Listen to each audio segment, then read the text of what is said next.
오늘 우리에게 주신 하나님 말씀은 신약성경 고린도후서 10장 3절에서 6절 말씀이 되겠습니다.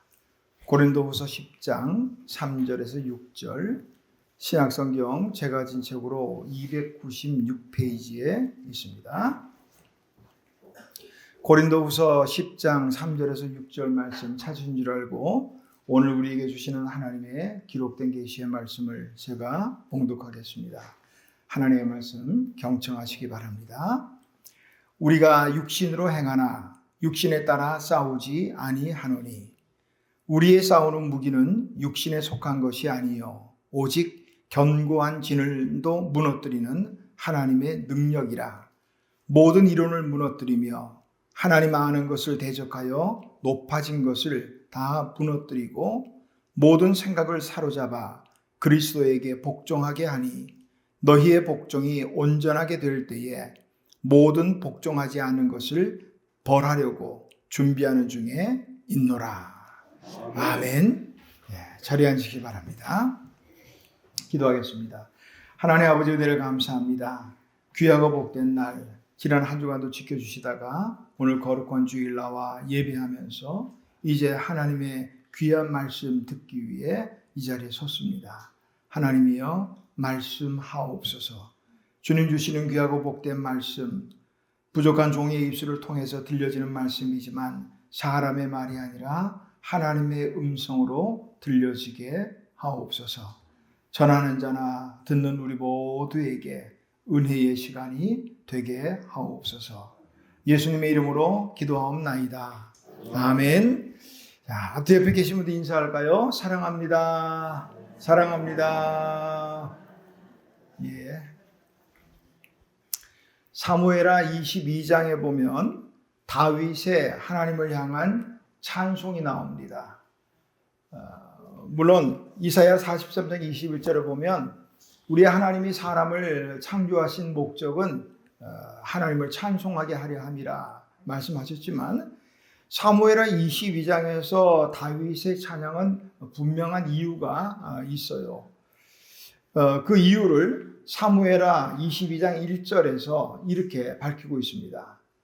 여호와께서 다윗을 모든 원수의 손과 사울의 손에서 구원하신 그 날에 다윗이 이 노래의 말씀으로 여호와께 아뢰어 이르되 내가 찬송받으실 여호와께 아뢰리니.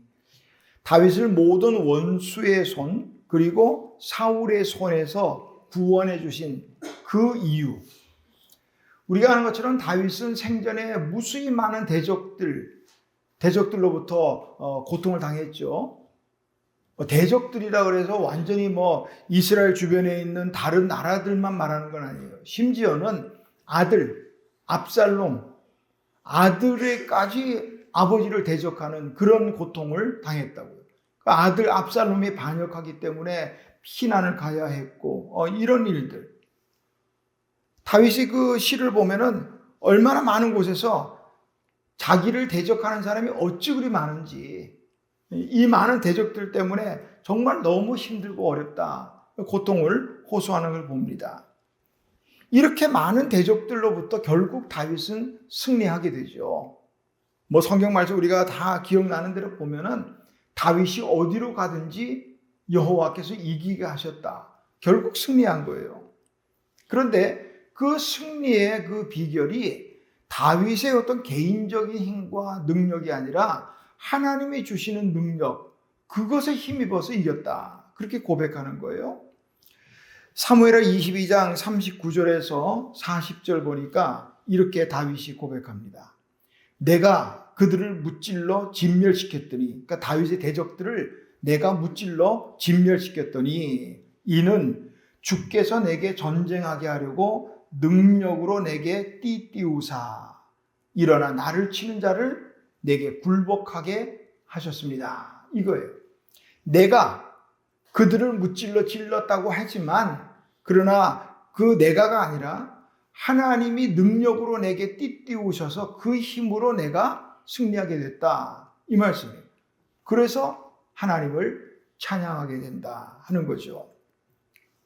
오늘 우리가 바쁜 세상을 살다 보니까 이렇게 뭐랄까요? 자신을 이렇게 잘 돌아볼 시간들이 별로 없어서 그렇지, 우리도 스스로의 삶을 가만히 돌아보면 이런저런 이유로 하나님을 찬송할 이유가 분명히 다 있어요.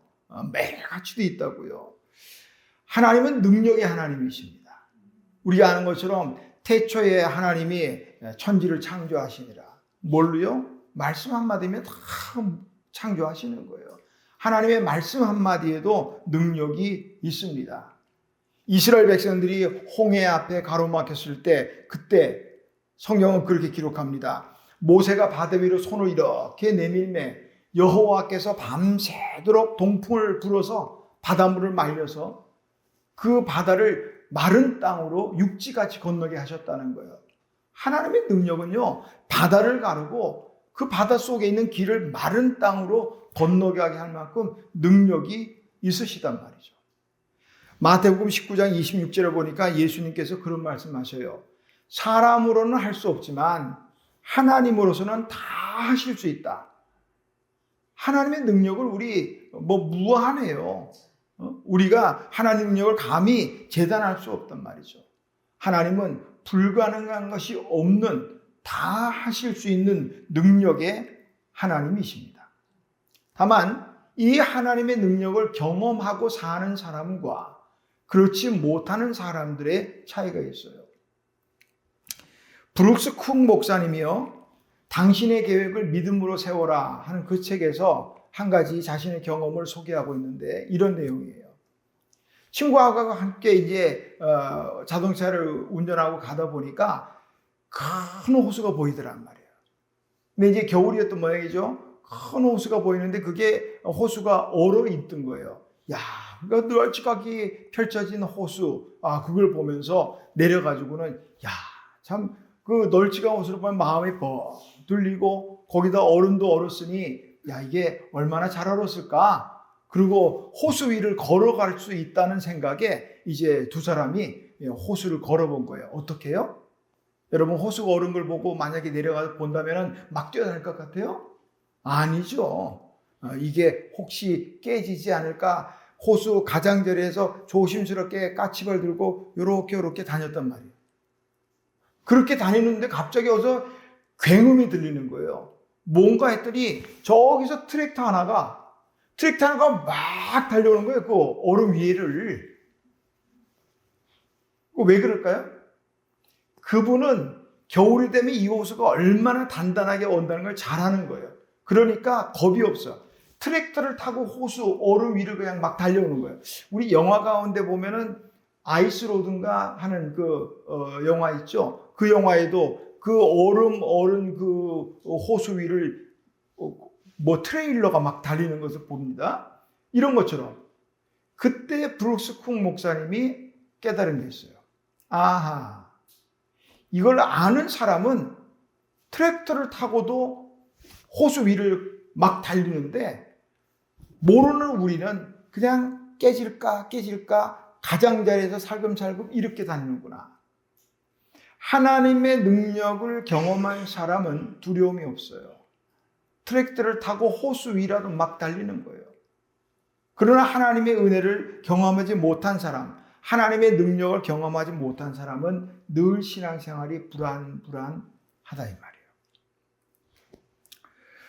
오늘 다윗이 시편 23편 4절에서도 사망의 음침한 골짜기를 다닐지라도 두려워하지 않는다는 거예요. 왜?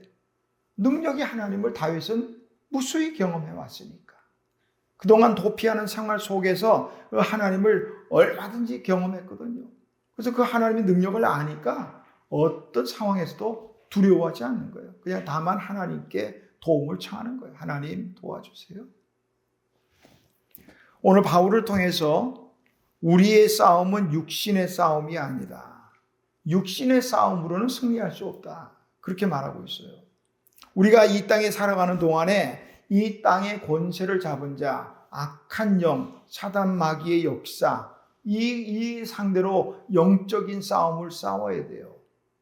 우리가 지금도 싸워왔고 앞으로도 또 싸워야 될 것이고, 이 영적인 전쟁에서 승리하려면 어떻게 해야 될까? 오늘 말씀 속에서 살펴봅니다. 영적인 전쟁뿐이 아니라 우리가 전쟁에서 승리하려면 먼저는요, 중요한 거 우리가 잘하는 대로 지피지기 해야 됩니다. 지피지기 해야 돼요. 그래야 우리 손자 병법에도 보니까 지피지기 하면 100점 불태라. 적을 알고 나를 알면 100번 싸워도 위태하지 않다 이 말이에요. 뭐 그 변형이 돼서 100점 100승이라 하지만 어쨌든 간에 먼저는 적을 알아야 돼요. 오늘 우리 영적인 싸움을 해야 되는데 영적인 적, 사탄 마귀가 어떤 존재인지 알아야 싸움을 할 거 아니에요. 적이 어느 정도 군사력을 갖고 있는지, 어느 정도 병력이 있는지, 어떤 좋은 무기가 있는지 알아야 거기에 대항해서 싸울 거 아니에요? 이걸 모르면은 어릴 때 기억이 나요. 연세 좀 있는 분들 어릴 때 방공 포스터 한두 번씩 다 그려봤죠. 그때는 뭐 요즘은 사상이 너무 자유스러워지 모를까 지금 그때는 뭐 때려잡자 김일성, 뭐 다시 보자 뭐 이렇게 해가지고 이 방공 포스터들, 멸공 포스터들 막 그랬다고. 그때 보면은 이북의 간첩들이나 그런 사람들 어떻게 그랬다 기억나죠? 완전히 악마야, 악마. 뿔도 이렇게 나고, 얼굴은 빨갛게 칠하고, 이빨도 이렇게 나고, 그리고 모자도 이렇게 딱 눌러 쓴, 막 그런 게 그랬다고요. 어릴 땐 정말 그렇게 생긴 줄 알았어요. 조금 이제 나이 들고 나니까 그게 아니었구나 하는 것을 우리가 알게 되죠. 사단이 그런 모습으로 우리에게 온다면 금방 누구라도 알 거예요. 아, 이게 사탄이구나, 이거. 금방 알 거예요. 그런데 그렇지 않더라는 거죠. 사단이 얼마나 머리가 좋고 지혜로운지 알아야 돼요. 사탄이 사탄이니까 바보 같고 그럴 줄로 생각하면 그렇지 100번 지는 거예요. 사단의 무기는요, 오늘 보니까 육신의 3절 보니까 우리가 육신으로 행하나 육신에 따라 싸우지 않는다. 우리의 싸우는 무기는 육신에 속한 것이 아니다. 사단의 무기 가운데 보면 육신을 입고 우리가 육신을 입고 살아가지만 이 육신적인 것들로 자꾸 접근하고 공격을 한단 말이죠. 오늘 4절 말씀, 4절 말씀이나 또 5절 말씀 이 보니까 모든 이론을 무너뜨리며 사단의 그래요. 오늘 사단의 무기를 몇 가지 발견하게 되는데 그 중에 하나가 허황된 이론, 모든 이론이라고 했는데 이 모든 이론을 세번역 성경은 허황된 이론 이렇게 했어요. 지금도 신앙생활을 하다 보면요, 자꾸 허황된 이론에 자꾸 이렇게 속는 분들이 있어요.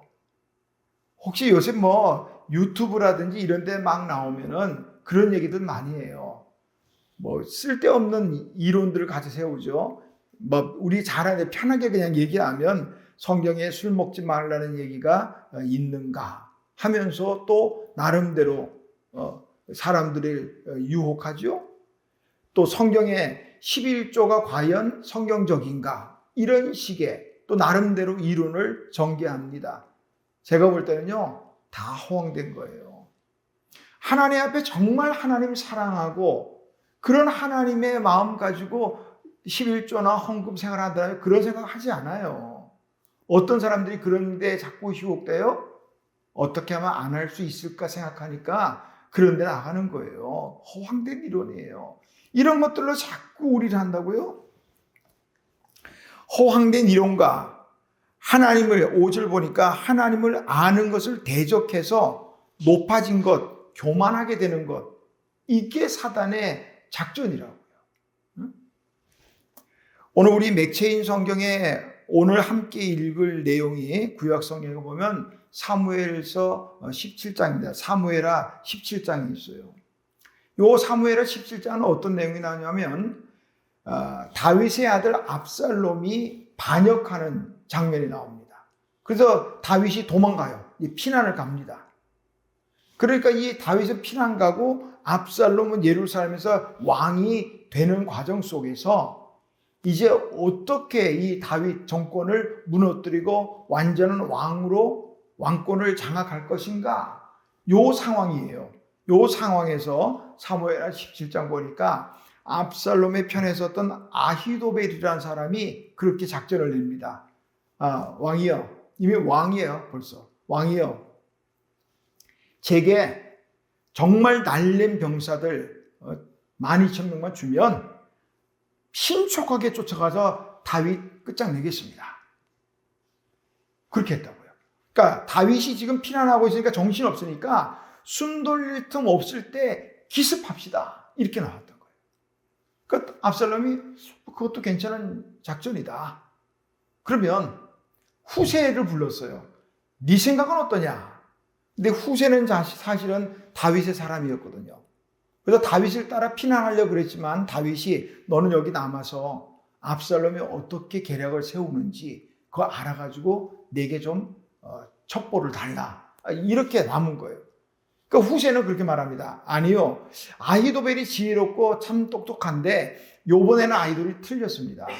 제 생각에는 전체 이스라엘 병사들을 다 모으십시오. 그리고 왕이 앞장서서 공격하십시오. 그러면 늠름하게 왕을 따르는 백성들 전체 모으니까 다윗 정도야 얼마든지 이길 수 있지 않습니까? 이렇게 나오는 거예요.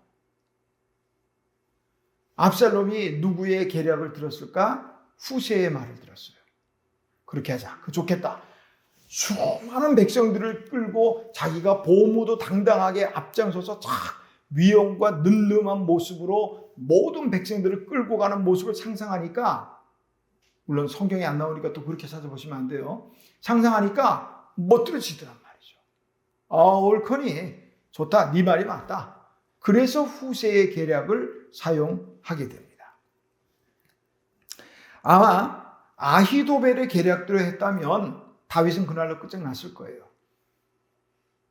근데 후세의 계략대로 하니까 모든 백성들을 다 끌어모으는데 시간이 걸리잖아요. 다윗은 이미 다 피해버린 거예요. 결국 실패로 돌아갔죠. 그런데 이것이 모두가 누구에 의해서 만들어진 거냐? 하나님이 하신 거란 말이에요. 하나님이. 왜 압살롬이 아히도벨의 계략이 아니라 후세의 계략을 들어서 실패하게 됐을까? 사무엘하 17장 14절 뒷부분에 보면 이렇게 말씀합니다. 이는 왜 압살롬이 아히도벨이 아니라 후세의 계략을 들었는데 이거는 여호와께서 압살롬에게 화를 내리려 하사 아히도벨의 좋은 계략을 물리치라고 명령하셨습니다.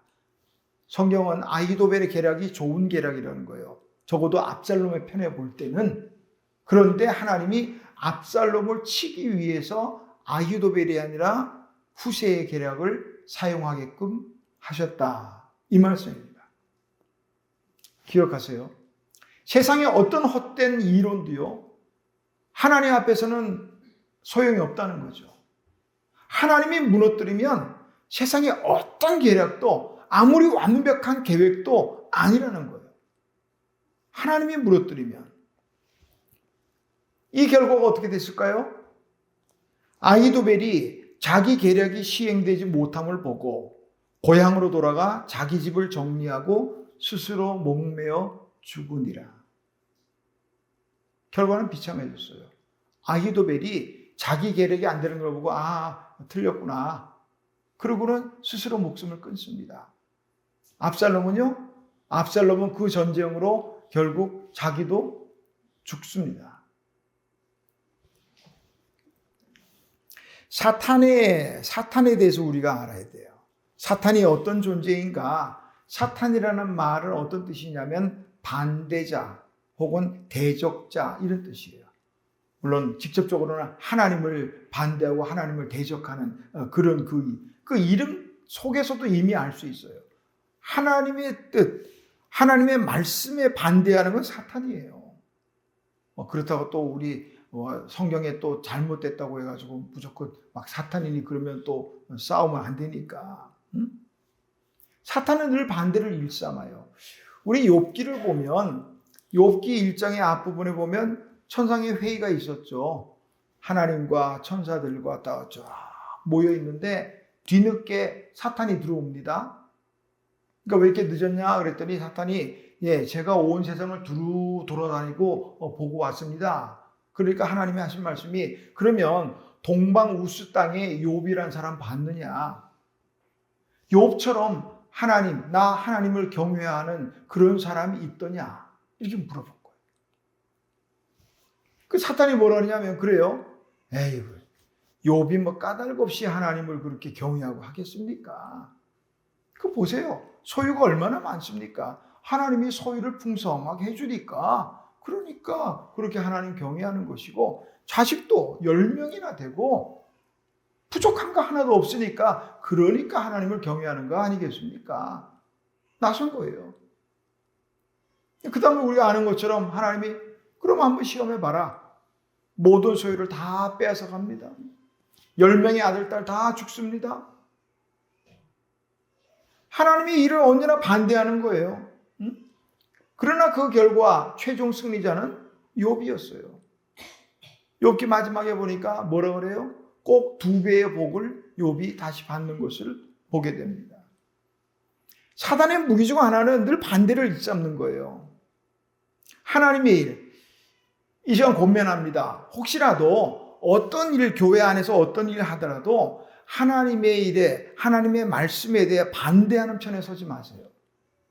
물론 나름대로 이론적으로 맞다고 생각하고 그 의견이 많은 사람들 생각 속에서 맞을 수도 있어요. 그러나 하나님의 말씀에 반대는 하지 마세요.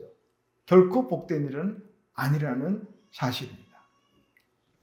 외에도 사탄은요, 여러 가지 무기를 가지고 있어요. 우리가 상상하지 못하는 많은 무기들이 있어요. 때로는 물질을 무기로 삼기도 하고요. 때로는 건강을 무기로 삼기도 하고요. 때로는 인간관계라는 이런 무기도 삼기도 하고 어떻게 하든 하나님의 사람을 무너뜨리기 위해서 별별 방법들을 다 쓴다는 거예요. 이게 사탄이에요. 자, 그렇다면 지피는 했으니까 이제 지기를 해야 돼요. 사탄이 어떤 존재인가 우리가 영적인 전쟁에서 승리하려면 적을 알고 그 다음엔 나를 알아야 돼. 지피지기해야 된단 말이죠. 나. 이런 다양한 사탄의 무기들에 대해서 우리가 대항할 무기가 뭡니까? 젊다는 거? 물질? 건강? 이런 걸로 안 된다니까요. 이런 걸로 안 돼요. 오늘 보니까 4절에 우리의 싸우는 무기는 육신에 속한 것이 아니라는 거예요. 우리의 싸우는 무기는 뭐냐? 어떤 견고한 진도 무너뜨리는 하나님의 능력이라. 하나님의 능력이 저와 여러분 삶 속에 충만하시기를 주님의 이름으로 축원합니다. 하나님의 능력이 있어요. 그걸로 싸워야 된다는 거예요. 그걸로. 악한 사단 마귀는 다양한 무기들 가지고 우리를 공격하지만 우리가 그 악한 사단 마귀를 대적해 싸울 수 있는 무기가 있던 바로 능력, 하나님의 무기, 능력이에요. 누구에게나 무기는 다 있죠. 하나 날아다니는 그 벌도 그 침이라는 무기가 있죠. 침이 없는 메뚜기 같은 것들은 그 두 발로 얼마나 높이 뜁니까? 그게 정말 좋은 무기가 될 수도 있습니다. 사자의 발톱과 그 강력한 이빨, 그들에게 좋은 무기죠. 오늘 우리에게 어떤 무기가 있을까? 물질이니, 건강이니, 이거 아니에요. 우리가 아는 것처럼, 화무 11홍이에요. 아무리 예쁜 꽃도 열흘은 못 가고요. 권불은 10년이라 요새는 권불 10년이 아니라 바꿔요. 권불 5년 하면 될까요? 안 된다 이 말이에요. 사탄 마귀를 대적하는 하나님의 능력 가운데 좀 더 구체적으로 보면 자 1절로 한번 넘어가 볼까요? 자 10장 1절에 보니까 너희를 대면하면 유순하고 떠나 있으면 너희에 대하여 담대한 나 바울은 이제 그리스도의 온유와 관용으로 친히 너희를 권하고 바울은 자신에 대해서 대적하는 사람들이 그랬던 모양이에요. 야, 바울이 사람들 앞에서는 그냥 부드러운 척하고 뭐하고 약하고 그렇지만 없는 데서는 아주 잘난 척하고 막 이런 식으로 비방도 했던 모양이에요. 사도권뿐만이 아니라. 그러니까 바울이 이런 말하는 거예요. 너희를 대하면 내가 약한 것 같고 너희가 없을 때는 막 힘센 것처럼 말한다고 너희가 말을 하지만 나는 온유와 관용으로 너희들을 대한다. 이 말씀입니다. 자신을 비방하고 조롱하는 데 대해서도 온유와 관용을 잃지 않았다 하는 말씀입니다. 온유하고 관용이 중요해요. 참 쉼이 있는 곳에는 온유함이 관용이 있어야 돼요. 수고하고 무거운 짐진 자들아 다 내게로 오라. 내가 너희를 쉬게 하리라. 나는 마음이 온유하고 겸손하니. 온유하지 않은 곳에 쉼이 없어요. 우리 주님의 온유함 속에 우리가 쉼을 얻을 수 있죠. 근데 사실 이 말을 하는 바울은요, 그렇게 온유한 사람은 아니었어요. 우리 생각해 보세요. 사도행전 7장에 나오면은 그 스데반 집사 때려잡는데 앞장섰던 사람이 누구예요? 사울이에요. 지금은 바울이지만 사울이었다고요. 그 장면을 생각해보면 정말 끔찍해요. 그런 일들 보면 돌로 쳐주겠다 그랬거든요. 스데반을. 끔찍합니다. 결코 온유하고는 거리가 먼 사람이에요. 1차 전도 여행을 떠났어요. 바울과 바나바가 1차 전도 여행을 떠났는데 중간에 마가가 아마 그 여행이 너무 힘들었던 모양이에요. 중간에 돌아가 버렸어요. 화가 났죠. 2차 전도 여행을 돌아가는데 바나바는 바나바의 조카였으니까 마가도 데리고 가자. 그러니까 바울이 너 1차 전인데 그렇게 돌아가 본 놈을 어떻게 데려가? 절대 안 돼. 그래가지고 성경 보니까 바울과 바나바가 피차 심히 싸웠대. 그리고는 찢어진 거예요. 바울은 바울대로, 바나바는 바나바대로. 온유한 사람 아니에요. 그런데 이반을 하고 있단 말이죠. 제가 조금 이런 데서 위로를 받아요.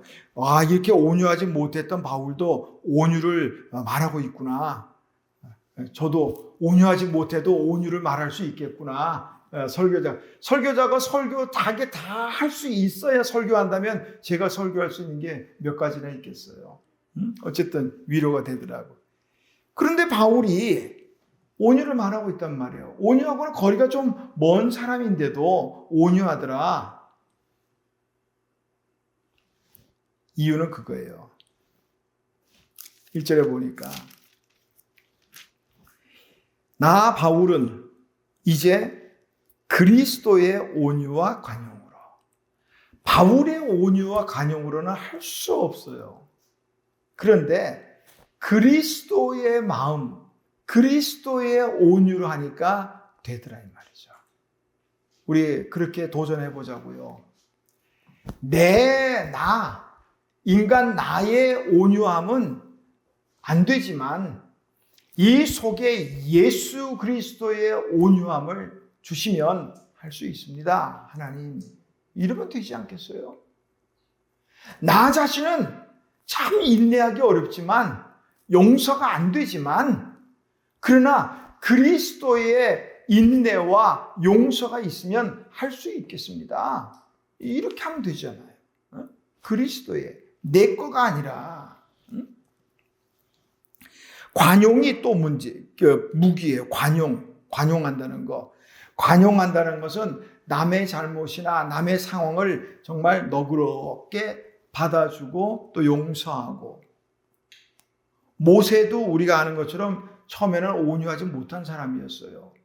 모세가 왕자의 자리에서 쫓겨나서 그 미디안에서 양치게 했던 그 이유가 뭐였어요?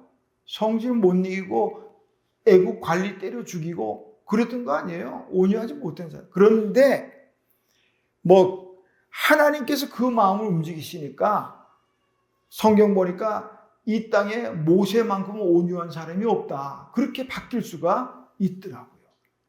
모세에게서 온유함을 찾았다면 아브라함에게서 관용을 발견할 수 있죠. 자, 우리가 아는 것처럼 하나님이 아브라함에 복 주시니까 아브라함과 함께 있던 조카 롯 다 풍성해졌어요. 소와 양과 뭐 이런 것들이 많아졌어요.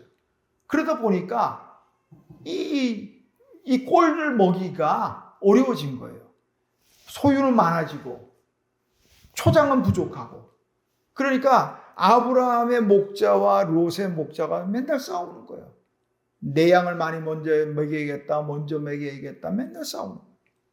그러니까 아브라함이 어떻게 합니까? 야, 이리 와.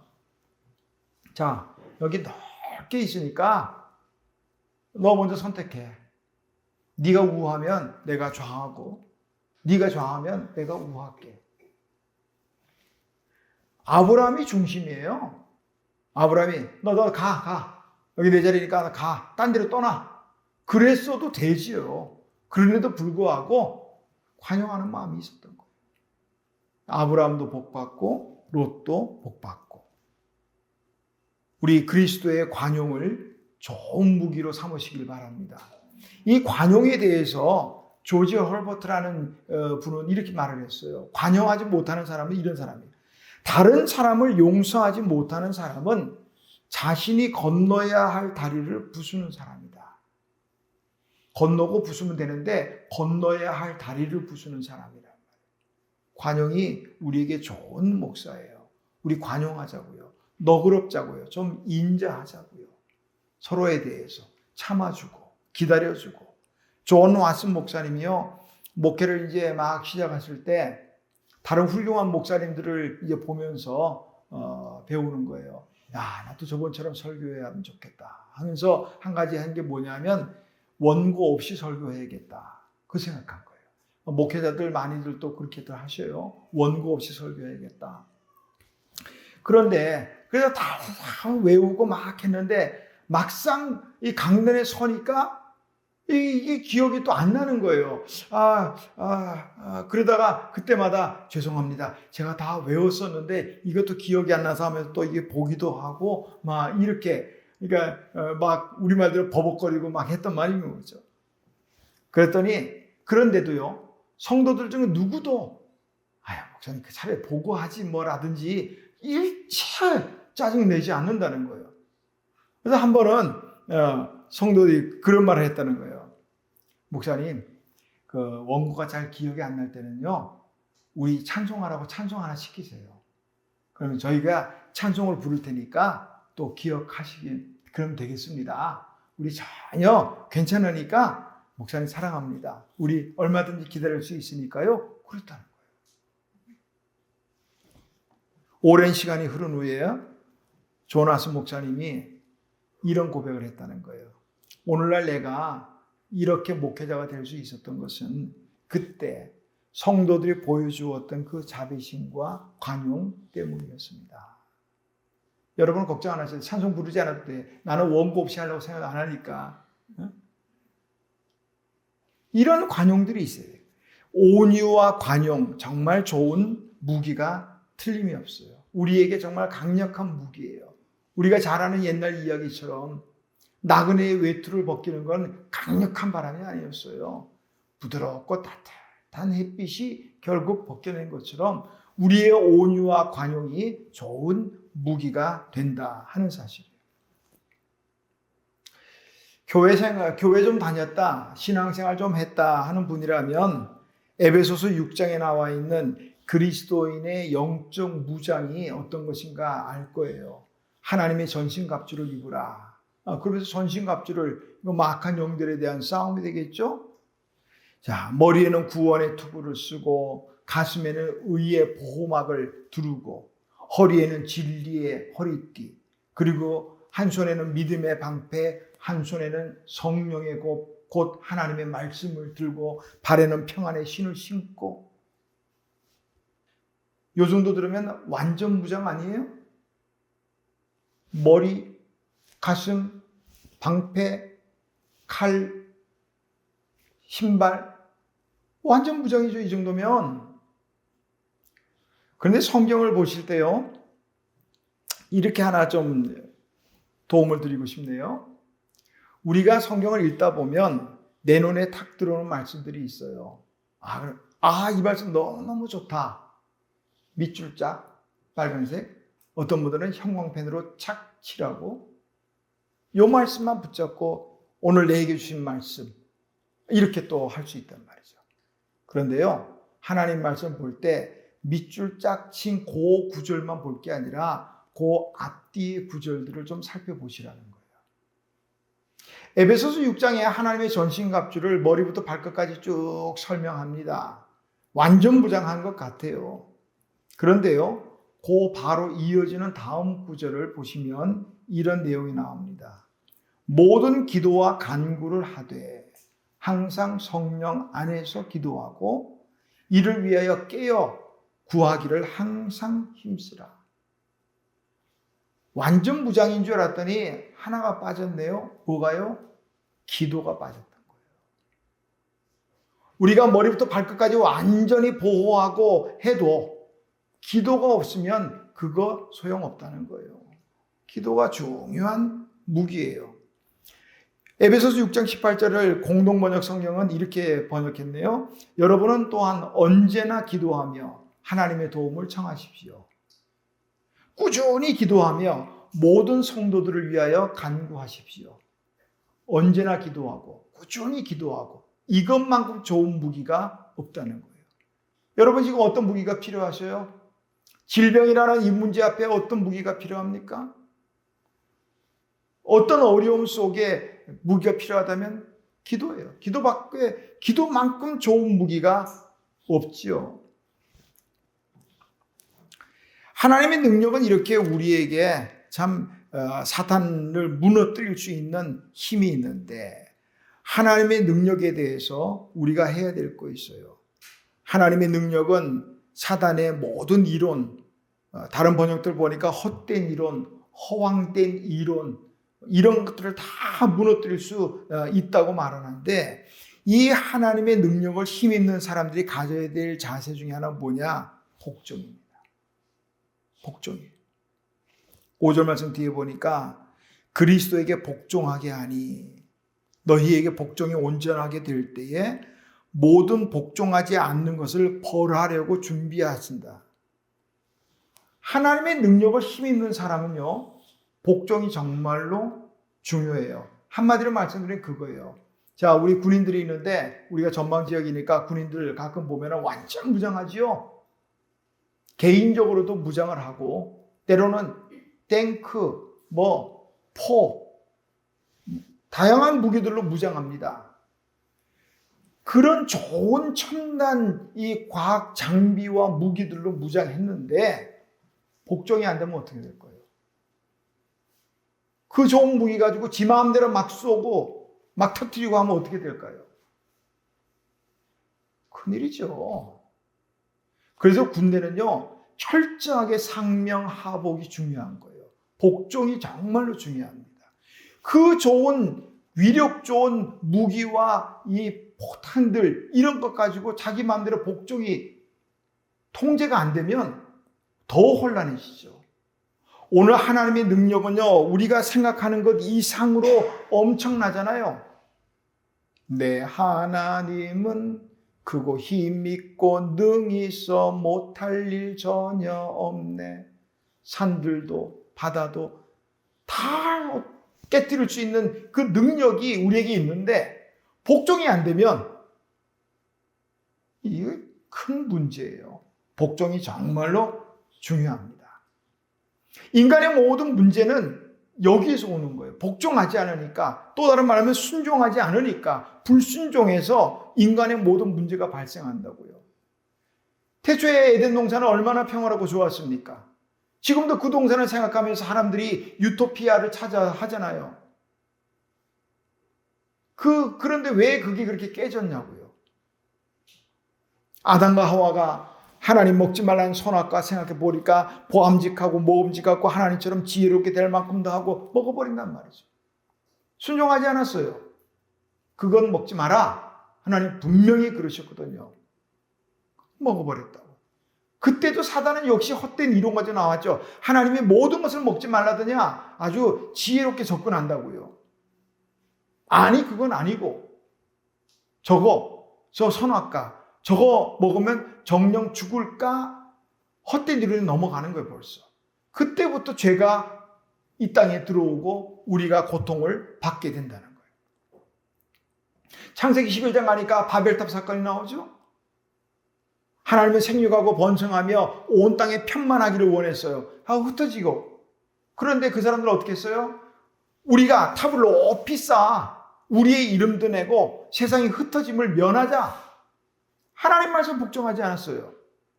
그 결과 하나님이 그들의 언어를 혼잡하게 만들고 다 흩어버리셨다고요. 참 아쉬운 일이에요. 우리 여기 학생들은 없지만 그게 없었다면 학생들은 공부 하나 좀 줄어들 텐데 온 땅의 말이 하나였다니까. 그 죄 때문에 학생들이 영어도 배워야 되고 뭐 일본어도 배우고 다 외국어를 배워야 되잖아. 안 배웠으면 좋았을걸.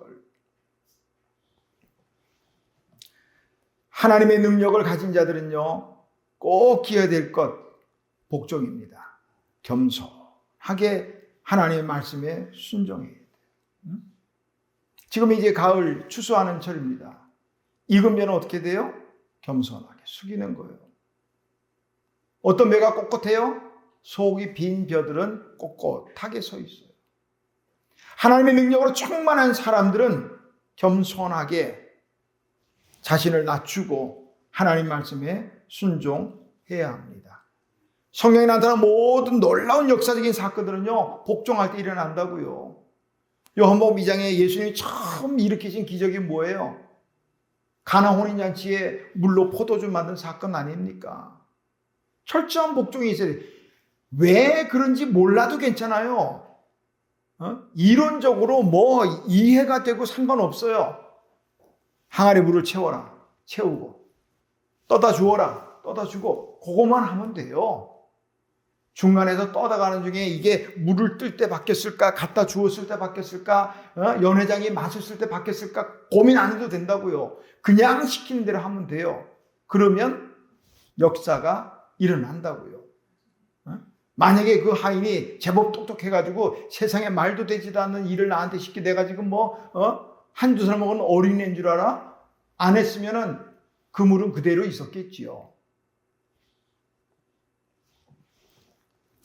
우리 모두는 하나님의 능력이 필요합니다. 아멘. 하나님의 능력이 필요합니다. 혹시 지금까지 내 힘과 내 능력, 내 세상적인 지식 그런 것들로 왔다면 지금부터 잊어버리십시오. 나는 하나님의 능력이 아니고 살 수 없는 사람입니다. 고백해야 합니다. 하나님의 능력이 필요합니다. 건강이 부족한 자들에게는 치료의 능력이 필요합니다. 물질로 어려움 당하는 분들에게는 풍성하신 하나님의 능력이 필요합니다. 또 공부하는 머리가 필요한 사람들은 지식의 하나님, 지식의 근본이신 하나님의 능력이 필요합니다. 그렇다면 역대하 16장 9절 말씀에 귀를 기울여야 합니다. 여호와의 눈은 온 땅을 두루 감찰하사 전심으로 자기에게 향하는 자들을 위하여 능력을 베푸시나니. 하나님이 베푸시는 것. 하나님이 주시는 힘과 능력으로 이번 한 주간 사탄의 어떤 견고한 진도 무너뜨리는 승리의 삶을 살아가시기를 주님의 이름으로 축원합니다. 하나님 아버지 은혜를 감사합니다. 오늘도 우리에게 귀하고 복된 말씀 주셨습니다. 하나님, 우리가 살아가는 세상 과거 어느 때보다 더 악하고 사탄의 그 계획들을 어떻게 하든 하나님의 사람들을 무너뜨리려고 하는 악한 계획들이 하나님 도처에 내가 상상하지 못할 그런 방법들로 우리에게 접근합니다.